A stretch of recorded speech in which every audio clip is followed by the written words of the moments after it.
Bakit napakahalagang malaman mo ang tungkol sa Law of Abundance o Batas ng Kasaganaan? So, hi mga kuya at ate, welcome kayo sa page kong Pangalawang Pagkakataon. Bago ang lahat mga kuya at ate, isingit muna natin itong scarcity mindset. Ang scarcity mindset ay isang uri ng pag-iisip kung saan palagi mong iniisip na kulang ka, kapos ka, wala kang sapat na pera, panahon o kakayahan, oportunidad o kahit sa pagmamahal. Halimbawa, hindi ko kaya yan, kulang ako sa talento. Hindi ako yayaman kasi mahirap lang kami.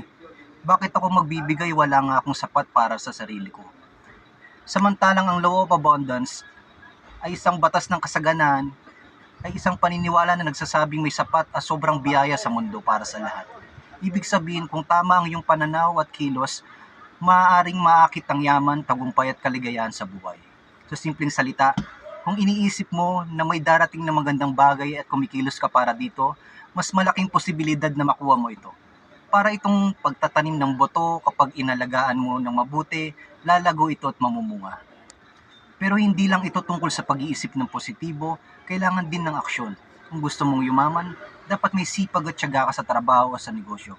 Kung gusto mong maging masaya, dapat mong piliin ang mga bagay at tao na nagbibigay saya sa'yo.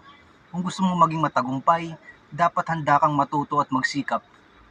In short, don't be afraid of your luck because there are many opportunities around you.